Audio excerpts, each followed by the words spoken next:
Greetings. This is Diplomatic Corner, Now TV. My name is Professor Brooke Hailubesha.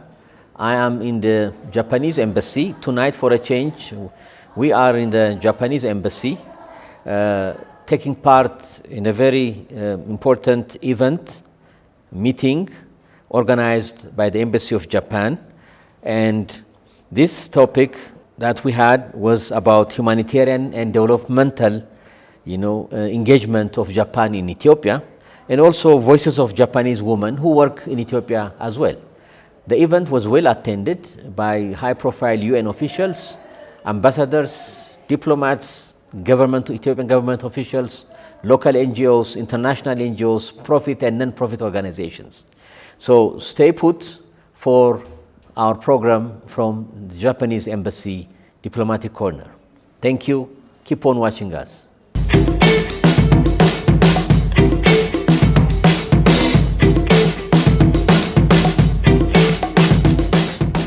I'm pleased to host this panel discussion to mark this year's International Women's Day with some Japanese flavor.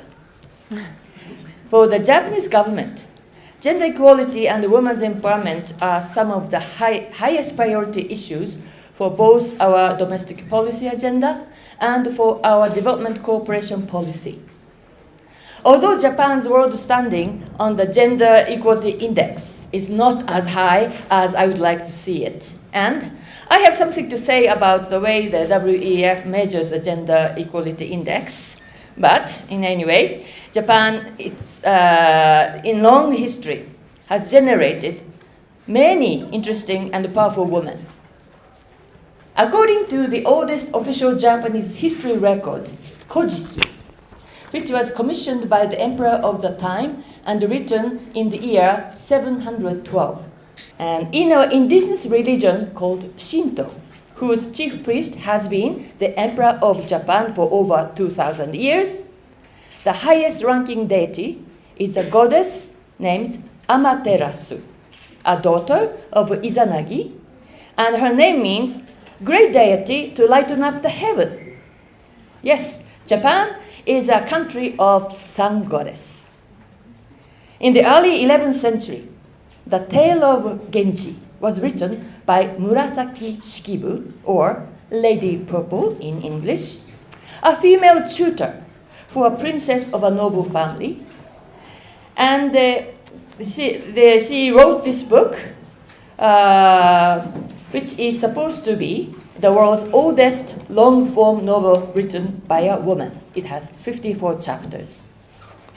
That was a time when educated and talented female writers, poets, and essayists were competing to have a better position in aristocratic society in Kyoto, Japan.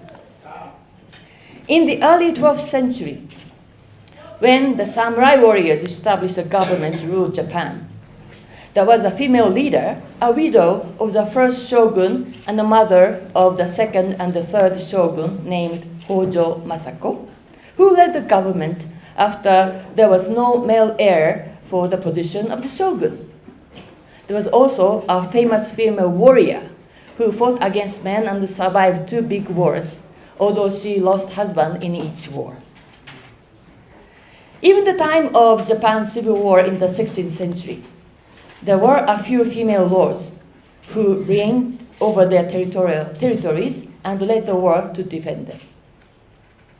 When Japan opened itself to the world after over 200 years of a closed-door policy and started its Meiji Restoration, a nationwide compulsory education system was introduced in 1872 for both boys and girls.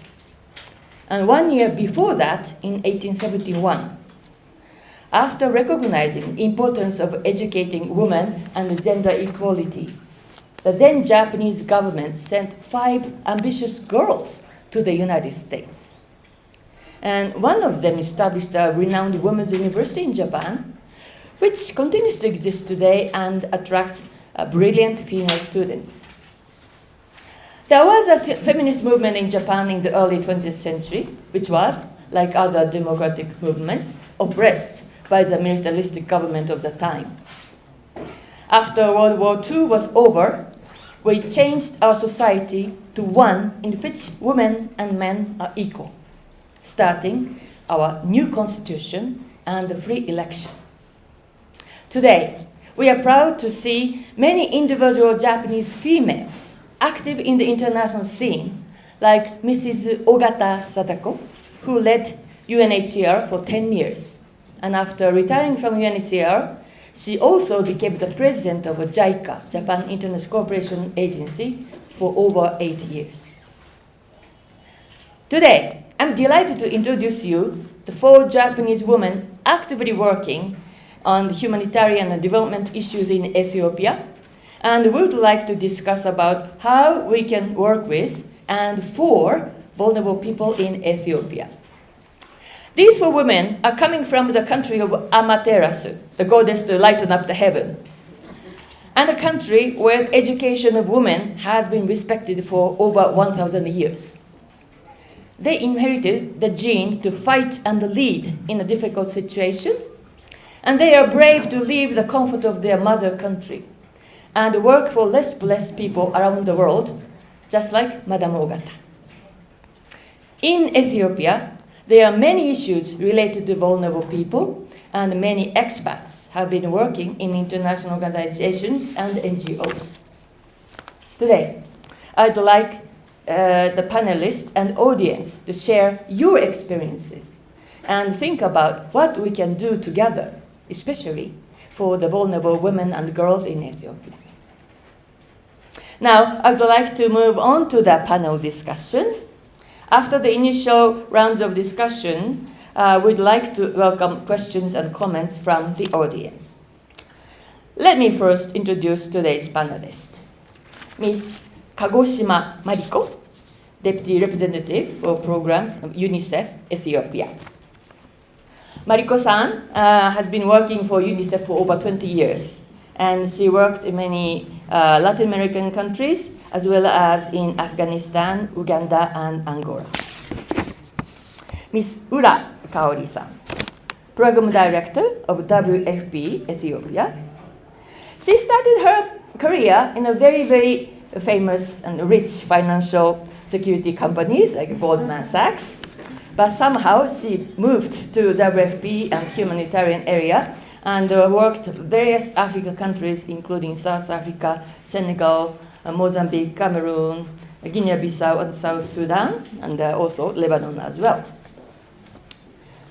Dr. Nonogaki Akio, Program Analyst of UNFPA Ethiopia.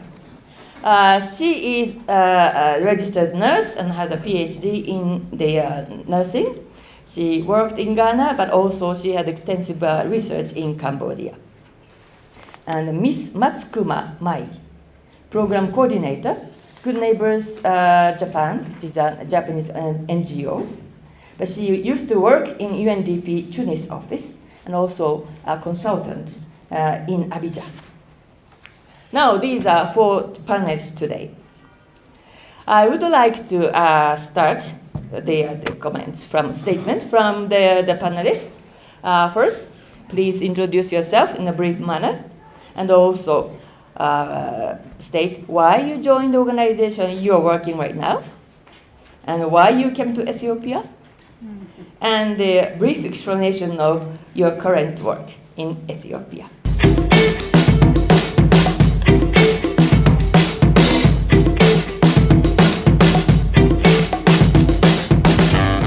Very distinguished guests that has come to this event. Thank you so much for this opportunity.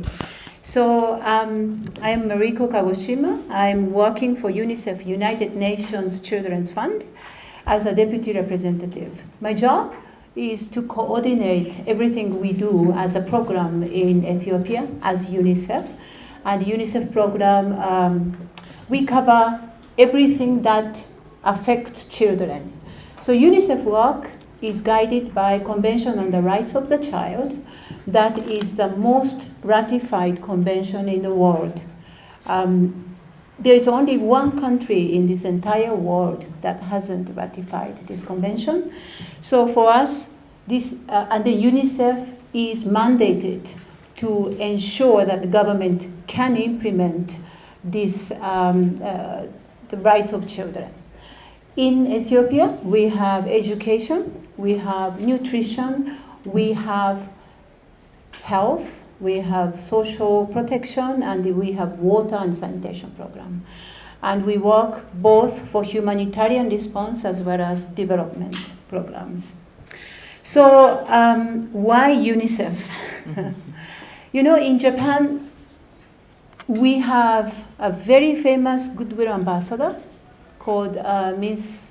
Kuroyanagi, and she is a very famous female TV presenter, but then also the very famous person who wrote numerous books, who are on TV all the time, etc., etc. And then she is a very famous goodwill ambassador for UNICEF, and then she has lots of programs. When I was still a young girl, we see programs on how UNICEF is working all around the world. It is so to raise awareness from the Japanese public. And then I was so touched because my world was surrounding neighborhood in a very sleepy, but then the most ancient capital of Japan, before Kyoto, you mentioned. I'm from Nara, and then that's the most ancient capital. On the 7th century, that was a capital. So there are lots of temples, but it's very sleepy town. And then there, my world was that sleepy town surrounded by the rice field, and then you see the TV program that this lady is visiting Africa, Asia, and then you see children who are around the same age to me are not able to go to school, or they lost their parents for war.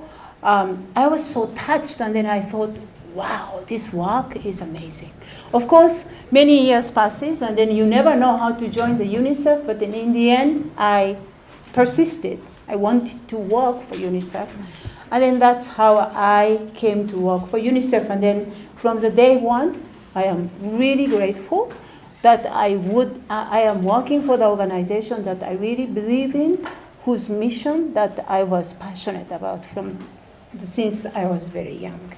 Why Ethiopia is another thing that is difficult to answer, but then I think when the opportunity was opened, I thought this is a perfect place for me to work, because I worked in the humanitarian context in Afghanistan, in Angola, in Uganda, but then I also worked in the development context, Mexico, Guatemala, Honduras, Jamaica, and then I think Ethiopia requires both focus. It's not just humanitarian, but in development things. So I thought that I would be able to contribute tremendously with what I have learned from my experience.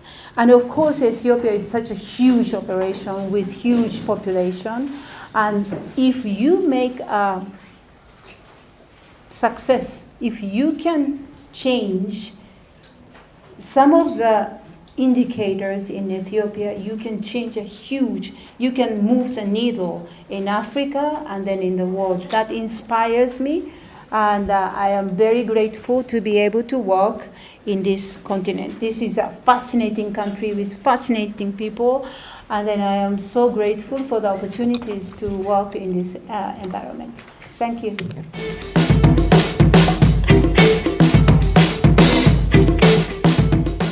You might have heard WFP planes and then trucks dispatching food.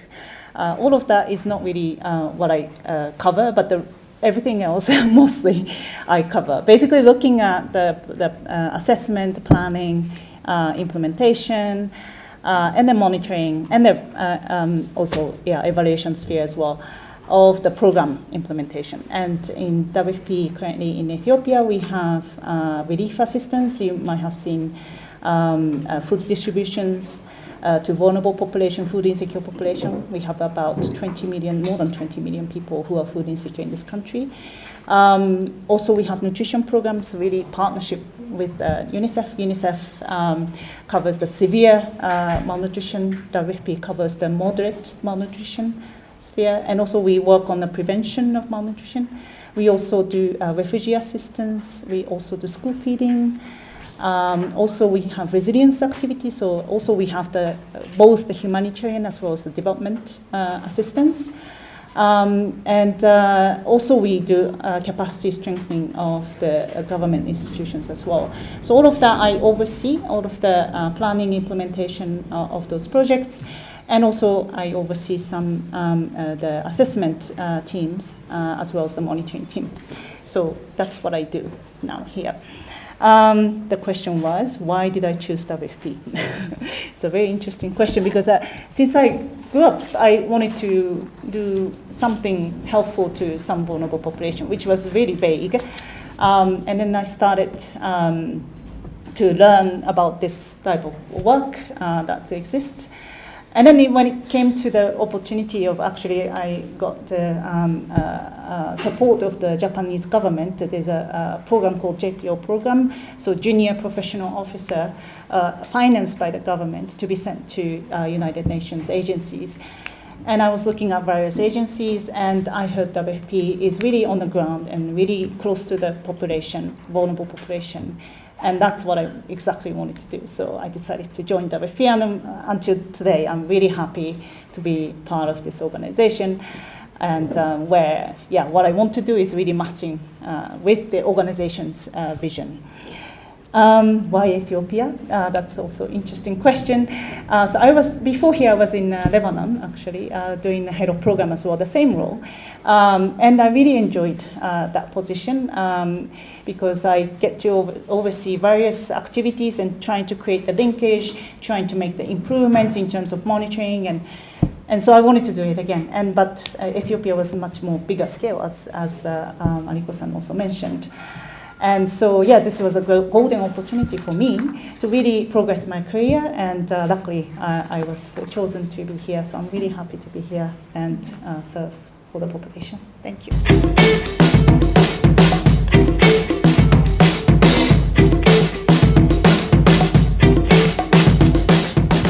My name is Akio Monogaki. I'm working as a humanitarian response program analyst at UNFPA Ethiopia country office since October 2020. For me, UNFPA is my ideal agency to pursue my career and utilize my specialties and my interest. So currently, especially I engage in humanitarian response project to address gender-based violence and sexual and reproductive health and rights issues in the humanitarian settings. And also before joining the UNFPA, I engaged in JICA, Japan International Cooperation Agency's project in Ghana. It was focused on health sector. And also my first career was to work as a registered nurse and a public health nurse in Japan. So the reason why I came to Ethiopia was quite simple. So initially, I came here at the end of October 2020 as an international UN volunteer working with UNFPA Ethiopia country office to respond to the COVID-19 pandemic and mitigate the negative impact on the vulnerable, especially women and girls and adolescents. And then I changed my career into the humanitarian response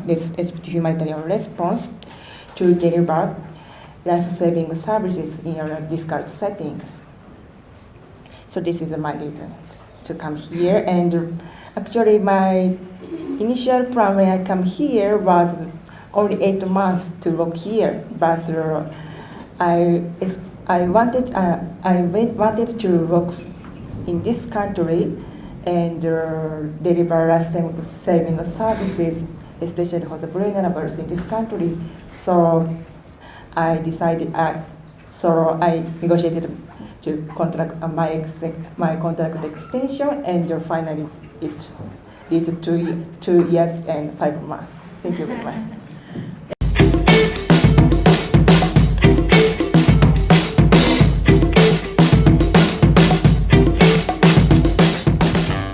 And my name is Maya Matsukuma. I'm a program coordinator.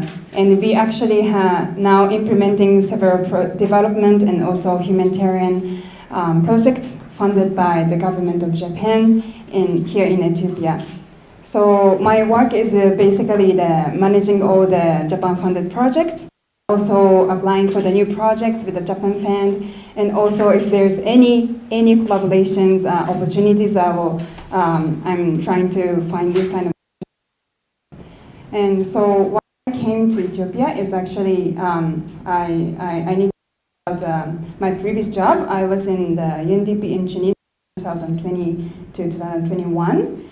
And at that time, actually, right after I gave birth to my daughter, so that I took the 3-month-old baby to Tunisia and with myself, with my husband.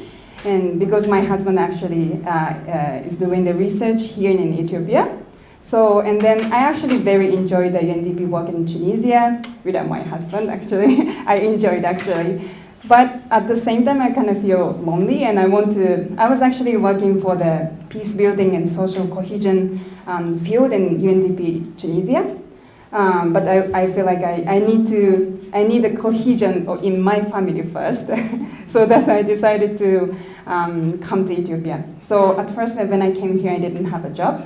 But I also didn't want to give up my career just because of this situation. So that's why I looked for the job, and then I got this job. And luckily, this job also really fits what I wanted to do. Now I'm making the project in peace building and also the social cohesion. And you guys all know, but this country has very challenge in terms of the peace. So I'm very happy to be here to support the peace building in this country.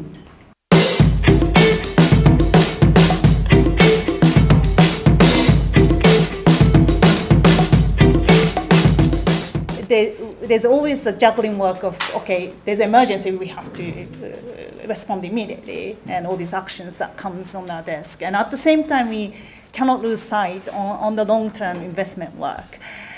And that balance has always been a challenge, and also still is a challenge. But I think it's an important challenge, because otherwise, if it's not a challenge, that means we are not doing the great work. So how I overcome, I basically get the help of everyone. I have a team, so I delegate. I also have a great manager who really leads me in those different, both emergency and development type of work. So that's really keeping me going. And yeah, of course, the also colleagues includes a lot of Ethiopian colleagues as well. And really great to have the great team, and team spirit generation is also important, no? Because if they are not motivated, then as a team, it's not going to be really effective. So that is really something I always keep in mind, to make sure that they're happy, they are motivated, that's always in my mind to overcome that challenge. Another aspect of the challenge is the balance between the professional life and the personal life.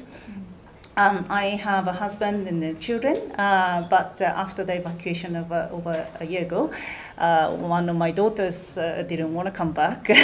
So my husband is also staying in Japan together with her. And the younger one but decided to come back. So I'm with the younger one, 12 years old. She, of course, needs to be, taken care of, even though she's 12, so it's not, that demanding, but at the same time, of course, I organize some, play dates or the baking cake, and at the same time, there's always the piling up of emails behind me. So that balance is always a challenge. And I think that's again, necessary challenge, because if I don't have that personal life, then I will be working 24 hours, then I will be broke, and will not be surviving, basically. So I'm grateful for that challenge, and I'm really grateful where I am. With the support of everyone, I'm managing somehow those challenges. Thank you very much. The biggest challenge was rapidly changing emergency situation in terms of the project implementation, especially. So initially, it's like our first month, it was a challenge to understand cultural behavior and policies and the national guidelines. However, But while I'm trying to understand the general information, but the situation always changing. So how I overcome this challenge was to work closely with my colleagues.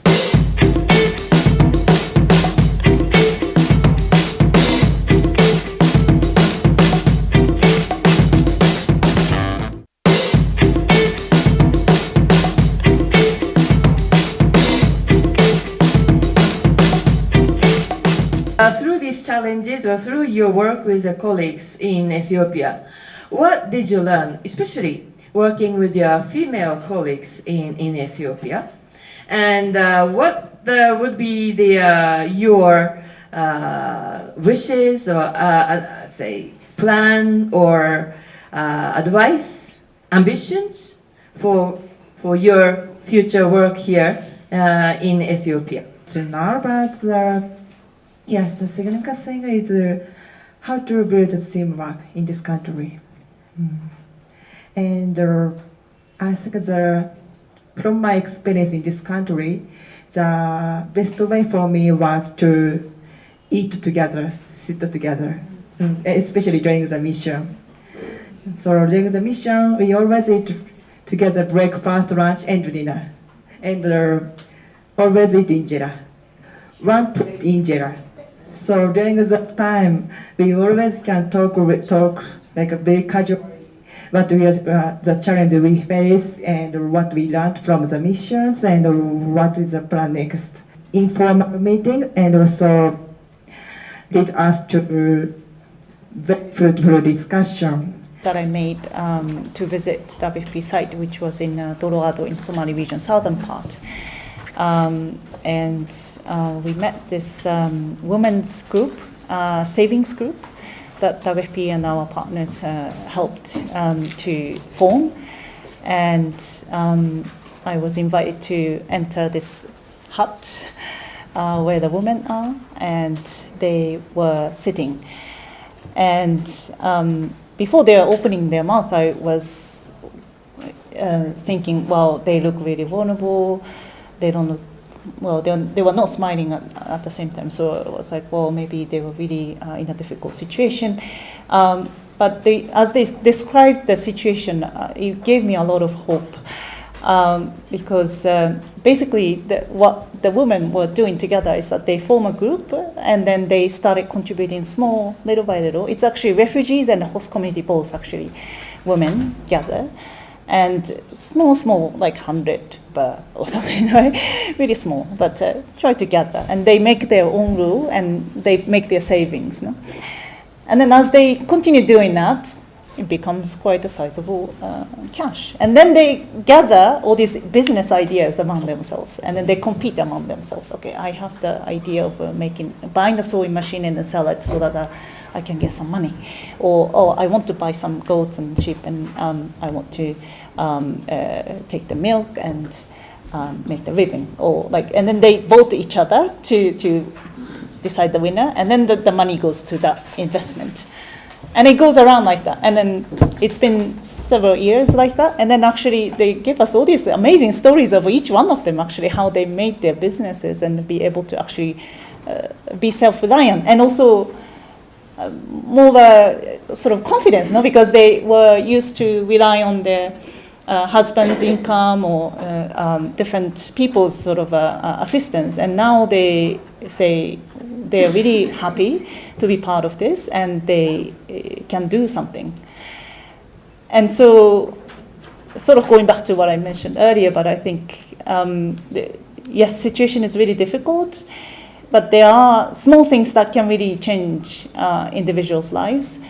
Women, when I think of women in Ethiopia, also malnutrition rate is really high compared to other countries. I think they're really sacrificing and sharing what they have for the children, for the family, and that's why it becomes like this. But as we try to improve little by little in this kind of support, I'm sure things can change gradually but surely. So I'm really hopeful that Ethiopia women can be the drive, certainly, to reduce the vulnerability of this country. And it's really important to support women. That's really the key population to support to make that positive change. Thank you.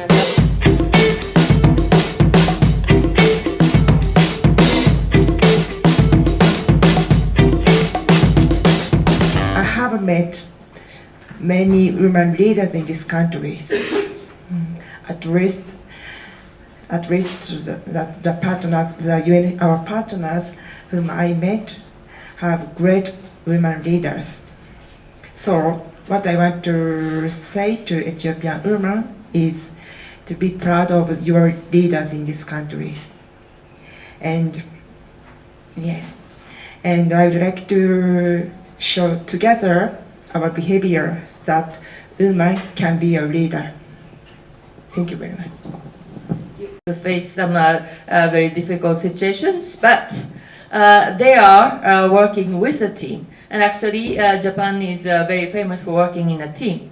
We may not have an individual superstar, but look at those World Cup footballs, and we have a great teamwork, which will end up in a great results.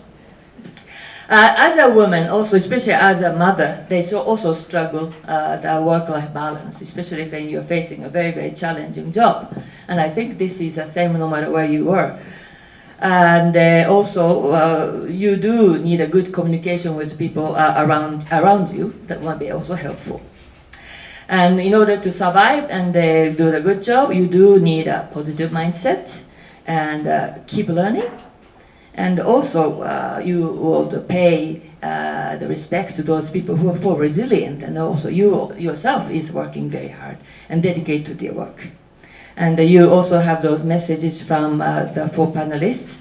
And before I would like to open the floor for any questions and comments to the panelists.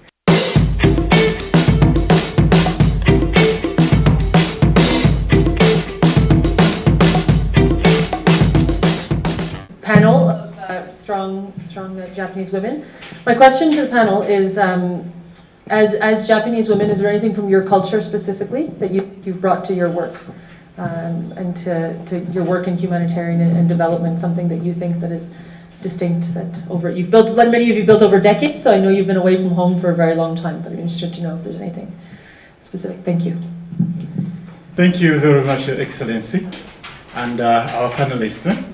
I'm Shadrach Dusawe. I'm the Deputy Country Representative for UN Women in Ethiopia. It's really a great pleasure for all of us to be invited here with this excellent panel. And particularly on the second day of the International Women's Month. It is very meaningful when it comes to how Japanese government is taking gender equality and women's empowerment as a priority. So thank you very much. My question that I had actually from the first question that Excellency Ambassador asked to the panelists about the challenges. One common denominator for all the panelists had to do with family, work-life balance. One of the overarching gender issues that women in Ethiopia and globally are facing. The question that I had, which Her Excellency Ambassador maybe asked differently, was to know from you, to hear from you, with all the knowledge that you have, experience and context about the conditions of women and girls in Ethiopia, be it in development and humanitarian sphere. As really the brain behind the programming, and that's another point really to sincerely thank the Japanese government, because you can see from the panelists that really Japan is at the heart of programming. Within the UN system, international organizations and NGOs. So thank you for that contribution. So the panelists, if you were to advise your government on the key issues, and I'm sure you are, on the key issues as regard to gender inequalities, what would be the main areas that you would advise your government in to tackle as a priority? The Japanese government? Yes, to advise the Japanese government to invest in, as far as your support to Ethiopia is concerned. And similar to that question, Your Excellency, allow me to direct that question to you as our host. This is a great input as far as resource is concerned. The brain and all the insights from the panelists and others who did not make it to this panel today, but from Japan. How do you make good use of this great asset and opportunity in your programming? Thank you very much. Just want to get to Kamushima Mariko, a typical Ugandan name. You worked in Gulo for 2 years, and that was immediately after the people moved from the IDP camps into their own homes. We were trying to resettle the people. And looking back from that situation and comparing to what is now happening in Ethiopia, looking at the children who are unaccompanied, those who do not know their homes, others who refuse to go back home because they are now used to the towns, and others who are abused. I just want you to relate to the situation in northern Uganda when they came out of that situation to our children here, because they're also coming out of the situation, although a bit unique. And what do you learn and what can you bring here? Then I want to look at Dr. Akio, and I want to ask you, where do you find problems when you come to the women of Ethiopia and you are telling them things like family planning? What is the response and how have you handled the situation? Otherwise, thank you so much. That is what I can bring.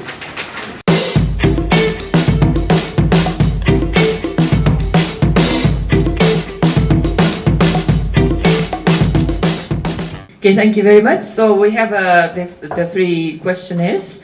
The first question is regarding whether there's any influence of a Japanese culture for you. That is asset for us, because we were taught from the very early on in a civic education. I don't know if nowadays they do. Every profession is important. So the person who collects garbage is as important as the politicians or ambassador, because if we don't have them, we won't be able to function as a society. So we are taught, at least in my sleepy town, that we need to respect every single profession. And then I think that is something that is very important value that was created inside of me, and then I hope that my son will learn that from me as well. Also, he is not brought up in Japan. So that's something that I think, being a Japanese, not just a Japanese woman, I'm very fortunate for that upbringing. So I have the specific question, so I will skip the advice to gender equality, which is very difficult one for you. And then I was checking actually gender equity index, that we are not doing so well compared to Ethiopia as well. So I'm leaving it up to other people. Guru. So what amazed me, and then I didn't know that my name was a Ugandan name, so thank you for letting me know. So what amazed me, I still remember in Guru, is sense of forgiveness and then reconciliation that community showed to those children who had to commit incredible and unspeakable crime in their own community and to their own families by the hand of this rebel group. And they did it intentionally so that those children cannot go back to home. Yet the community was so resilient and they had their own healing mechanism and forgiving mechanism. And then, of course, they faced difficulties and stigma sometimes, but I was always thinking, if this happened in Japan, and then if I did commit this crime, would I have been accepted in my society again? So that is the strength that I felt that Uganda and then Guru, those communities have. Of course, we, as a UNICEF, we supported them psychosocial care. We supported them with vocational training, and then we supported them to give education for that, so that those children can have a catch-up education. And then I think those are the things that I still don't know how the Ethiopian society would be to the children who had to go through a very difficult time. And then circumstances, is, as you say, is a little bit different. But I hope that society is having its own coping mechanism, and then I hope international community respects that mechanism, because sometimes we think we know and then we do DRR and then everything is done. No, we really have to listen and then learn from the community forgiveness and then reconciliation processes, and then we support that processes, and it takes time. It may not look as if it works, but it worked in northern Uganda, and then I'm sure if we are capable of listening and learning from this community coping mechanism, I'm sure we will be able to find a way to support those children. Of course, we need to have some specialized interventions such as psychosocial support, education, vocational training, etc., etc. But I think there is an answer in the community, and then we should be humble enough to listen to that, the coping mechanism that community has. So I hope I was able to answer. Japan really tries to create harmony among the people, and I think that's certainly always been part of my management style at the end of the day. So that means, so basically I try to make sure that the people are happy. I always think about supervisees, if they are making the maximum of what they have by creating the harmony. And so that's kind of like an empathetical sort of approach in the management. I think that comes from certainly as being Japanese. But of course that not everything in management, of course, sometimes you have to be harsh and then, but with the clear communication, of course, you have to do this and that. But I always make sure that the people are happy. And I think that really comes from the Japanese sort of a mindset. We always try to keep peace among the colleagues. Advice to the Japanese government. I have a lot. But let me just pick. Well, first of all, I mean, I think we were actually talking the other day. There are a lot of women outside Japan who career-wise progress very well. Like, yeah, we are. But not so much in Japan. And we were saying that, we kind of have the more of a freedom, I think we feel outside, of being able to take the risk and go strive to what we want to pursue, while in Japan, often we are seen as still, like, I mean, education-wise, as you grow up, you don't feel it, but as you enter the company, I was in a Japanese company as well, that you suddenly feel hit a wall. Like it's a men's society, they look at you as someone who's still inferior, you might be leaving as you get married, all of that sort of mentality certainly is there. I don't know what kind of advice to give to the Japanese government on that mentality front, but another thing that I certainly as advice I would like to give is that, well, I actually raised my children outside of Japan, and I feel really fortunate. The reason is that I get a lot of help of the nannies, the housekeepers. They are available. As long as you meet the right person, they really help you, because you're working like crazy during the day, and if you come home and you have to cook and all the everything else that you have to do at home, it's really difficult to balance, and that's why a lot of women also don't continue pursuing their career, and then therefore this index wise it doesn't really progress. So it's really related to the immigration issue as well. I think Japan is still really closed in terms of the foreigners coming in for a certain reason, which I don't agree with. And if they can be open up to that, I think it can bring more options for women, basically getting more help at the household level. Because people talk about actually men, you have to also help the household chores and help the women on that front to give more freedom to the women. But there's a limitation on the men's side as well. They're also working hard like crazy.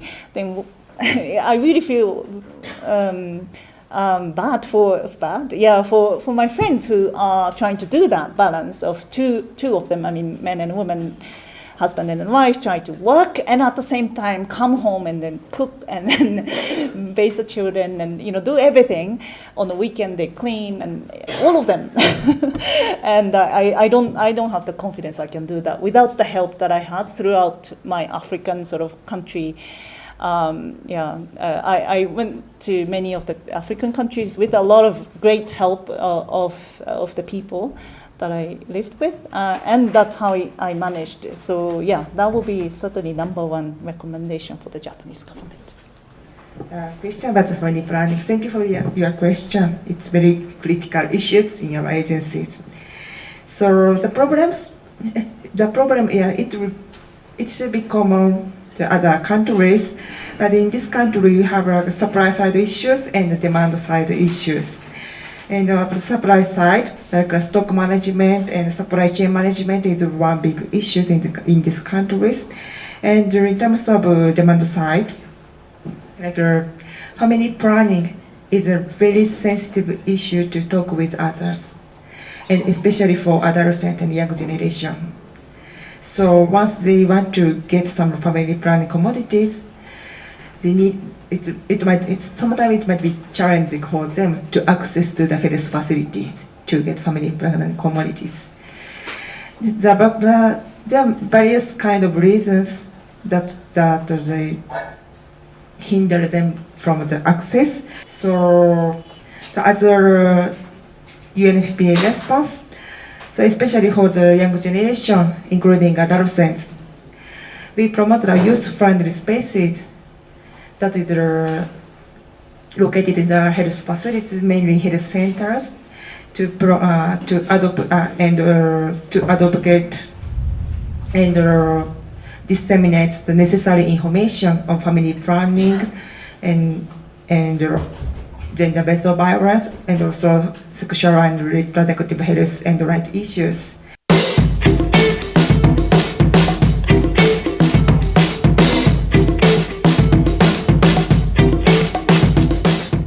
Stay put to watch our program in the premises of Japan's embassy in Addis.